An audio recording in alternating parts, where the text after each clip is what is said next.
reasons we went to 3 zones for Prototype 2 was feedback from the players. They really wanted a better visual world. They wanted a world that they could really be immersed in. And by going to 3 distinct zones, what it meant was that we could give a greater level of memory and resources and just focus and attention that our artists could deliver to each zone to make them absolutely stunning and beautiful and a rich environment to play with.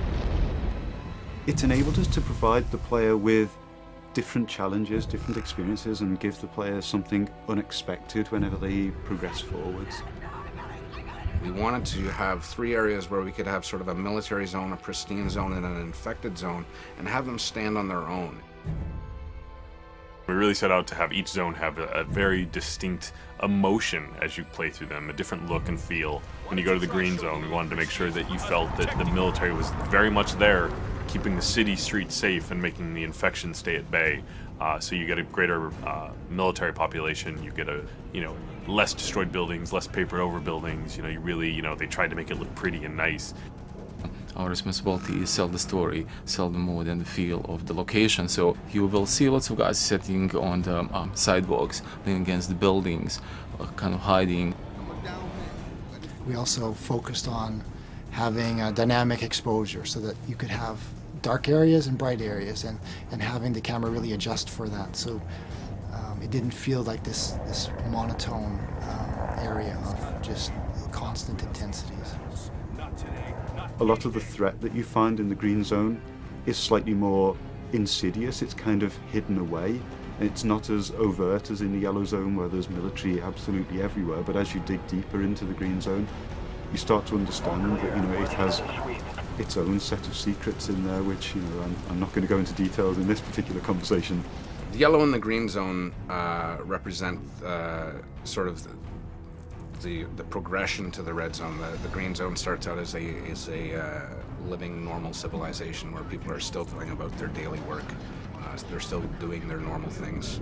The yellow zone is more of a camp where things have gone wrong. They've moved people in, they've moved people out. It's a military quarantine zone. No one moves anywhere without moving through checkpoints. Your yellow zone, we really wanted that feeling of oppression. We really wanted that feeling of too many people crowded into a small space. We wanted to make you feel that Genentech is performing experiments on the human population.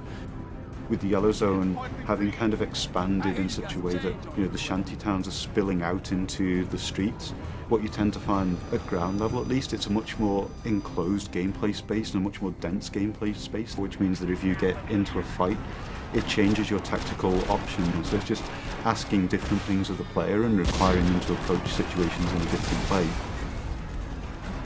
The checkpoints are far more important. The places where the military lineup meets the protesters is a far more interesting space than just a space that's completely filled with military or a place that's completely filled with infected. So as you go through each zone, you really will feel, this is the heart of darkness. This is sort of the safe zone. And this is kind of the, overcrowded, too many people, and even the people within that, the general population.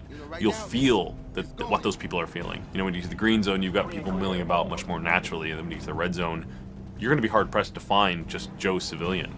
You're going to find a lot of infected. You're going to find a lot of people worried for their life. So the zones are actually unlocked in a linear sequence as you go through the game. You'll start out in the yellow zone, and then through the course of events you get dragged on into the next zone and then the zone after.